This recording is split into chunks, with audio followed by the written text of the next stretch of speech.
Conforme, inclusive, a gente registrou ao vivo aqui, né, ontem, que os vereadores de Curitiba confirmaram, aprovaram aquela autorização para repassar 174 milhões de reais de uma secretaria da Prefeitura para a Urbs. E agora o texto, então, segue para a sanção do Rafael Greca. Então, vale dizer o seguinte, a maior parte desse dinheiro vai para as empresas de ônibus que operam o sistema aqui na capital. Então, ao todo, os repasses da Prefeitura de Curitiba para empresas de ônibus, contando aí com outros repasses da pandemia, chegam perto aí de 500 milhões de reais. Então, para relembrar o ouvinte, antes desse repasse, então, que acaba de ser autorizado, os vereadores já tinham aprovado outros. Em abril de 2020, a Prefeitura de Curitiba propôs aí um regime especial para compensar as perdas com a queda do número de passageiros durante a pandemia para as empresas. Essa foi a justificativa para fazer um primeiro repasse. E aí, no ano passado, também a Prefeitura veio com uma outra justificativa de perdas sobre o efeito da pandemia para as empresas e aprovou um outro repasse. Esse foi o terceiro. Então, ao longo desse período, as empresas receberam 436 milhões de reais.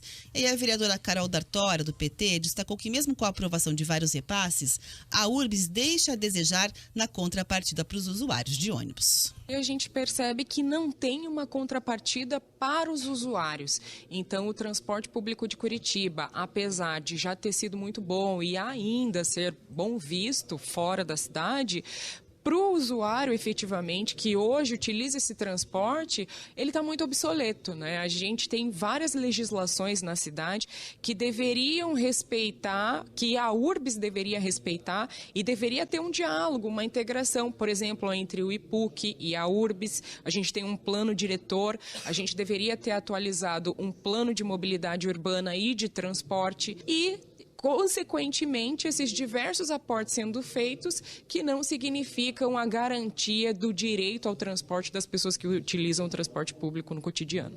Bom, por outro lado, o vereador Mauro Inácio, do União Brasil, diz que a discussão sobre melhorar o sistema de transporte em Curitiba é um processo longo.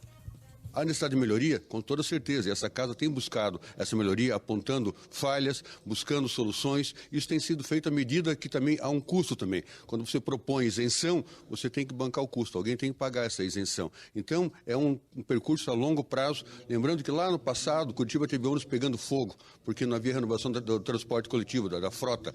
Nessa gestão do prefeito Rafael Greca, já foram comprados 500 novos ônibus. E vai ser mais ainda à medida do que é necessário também. Então, é um processo em evolução para chegar perto da perfeição do transporte coletivo que a gente deseja, com um custo menor a cada vez.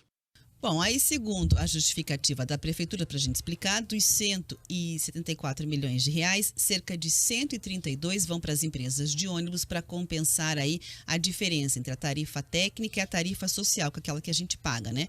E aí o restante do dinheiro seria para outras despesas e investimentos na área tecnológica do transporte coletivo. A gente já pontuou aqui no jornal, né, Riva, que na verdade essa ajuda para as empresas de ônibus, o que é o detalhe, não se repete aí para outros setores que também foram afetados na pandemia. Esse, inclusive, foi um questionamento feito pelo Tribunal de Contas do Estado em relação à questão dos passageiros, porque a justificativa da Prefeitura é que as empresas acabaram sendo surpreendidas aí com essa questão de queda de passageiros, mas o Tribunal de Contas, por exemplo, apontou que os ônibus em Curitiba estavam circulando lotados durante a pandemia, né? Nós temos hoje uma média que eu fui buscar aqui, a média, vamos arredondar, Rafa, 720 mil passageiros dia no transporte coletivo de Curitiba. Vamos multiplicar por 5,50. É só fazer a conta. Esse é o faturamento diário das empresas de transporte coletivo de Curitiba. Vamos lá então? 720 mil. Eu faço questão de fazer essa conta porque ela é importante para a gente entender do que é que nós estamos falando aqui. Até porque, né, Riva, só para a gente pontuar para os ouvintes, mesmo que a pessoa ande de carro, é dinheiro público, os nossos impostos, né? A gente paga, esse recurso obviamente vai para o bolo orçamentário, estava numa secretaria e, na verdade, a gente está dando, de certa maneira, dinheiro através da Prefeitura para as empresas para poder manter o sistema de transporte girando. Rafa, nós estamos falando de mais de 3.960.000 diariamente só de passagem. Só de passagem. Tem ida, tem volta. Ao total são 2 milhões de passagens. Então, olha por dia que nós estamos falando. Estamos falando de 300 milhões mês. A taxa de retorno está lá ainda. Essa ninguém mexe. Gente, vamos dar o nome certo. Isso é subsídio. Nós vamos sempre usar o nome correto aqui. subsídio para o transporte coletivo de Curitiba. Tá bancando, é isso? É isso. Nós estamos bancando 2 vezes. Com a sua passagem, a minha passagem para quem usa o transporte coletivo, com os vales transportes que são comprados pelos empresários para os seus funcionários e com dinheiro direto da prefeitura da cidade para fazer o socorro às empresas de ônibus. Uma coisa a gente não pode negar. Pelo Fundo de Urbanização de Curitiba, que também somos nós que pagamos, nós estamos renovando a frota. Caiu de 9,7 anos para 7,8 nos últimos 2 anos.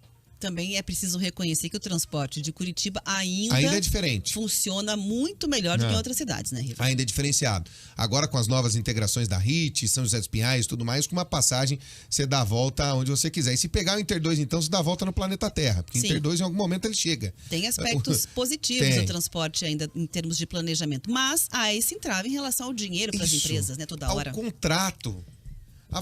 Mês passado nós tivemos um lockout. Os funcionários foram usados para as empresas fazerem pressão. Aí liberaram agora esse dinheiro. Você viu como correram para liberar o dinheiro depois daquele lockout? Correram, o dinheiro tá liberado, não tem mais. Tá bom, daqui 3 meses. Fim de ano, tá? Vamos dar um prazo maior. Já que viramos agora metade. Nós vamos ter de novo? A regra do jogo precisa ser clara. Não, Curitiba vai bancar a parte, como faz Araucária, como fazem algumas outras cidades do interior de São Paulo, a própria capital paulista. Nós vamos bancar parte do valor das passagens. Nós vamos subsidiar. Então nós vamos separar no orçamento, bonitinho, vai ter dotação orçamentária, nós vamos dar esse dinheiro, vai ser a favor do transporte coletivo. Primeiro que você está sendo justo e correto. Agora, ficar com esse puxadinho a cada momento não é mais possível. Não é mais possível. Chega de ficar fazendo isso. Esse contrato precisa ser revisto imediatamente. Nós temos até 2025 isso na nossa cabeça. Até 2025. A gente precisa repensar a contratação do transporte coletivo em Curitiba e, se possível, colocar outros players. Mas aí é que nas licitações coloca aquelas limitações de ter que ter experiência no transporte coletivo. Quem tem experiência? Quem está fazendo. Aí fica muito fácil. Quem está operando o transporte ganha o transporte de novo. Ué, se você exige experiência, você não pode entrar com uma nova empresa, por exemplo. Tá na hora da gente refundar o transporte coletivo de Curitiba. Repensar soluções. Como tá, não dá. Não dá, vamos jogar o jogo limpo. As claras. Porque aí depois a gente pode cobrar as claras também. Do jeito que tá, parece assim... Deu problema aqui no meu caixa. Peraí que nós damos um socorrinho pra você. Calma, empresa de ônibus. Isso. A prefeitura tem dinheiro pra você, não é mesmo, vereadores? Sim, pegue. Pronto. É isso. Mas e pros nossos amigos que tiveram que fechar e tomaram multas, alguns de até 150 mil reais por abrirem seu comércio? Esses não. Empresários, pequenos empreendedores. Não, esse tem que pagar. Comerciantes que fecharam as portas. Esse tem que pagar, mesmo estando aberto lá para conseguir se sustentar. Paga ISS, né, Riva? Não, e abriram na pandemia, porque ou abriam, iam pra clandestinidade ou quebravam. E aí tem mais um detalhe, vale dizer que não tem refis esse ano, nem para renegociar dívidas, então, né, de impostos. Será que alguém, eu queria ver um vereador propor, chegar na prefeitura e falar, vem cá, prefeitura, vamos fazer um negócio, vamos propor o cancelamento de todas as multas que nós demos na pandemia. Vamos propor isso? Porque aí se vem do executivo, trava a pauta, tem que ser votado rápido. Agora, se um vereador faz isso, vai mexer no orçamento, ele nem pode. Já cai por terra. Vamos fazer essa proposta também? Se a gente pode ajudar o Pedro, a gente pode ajudar o João também.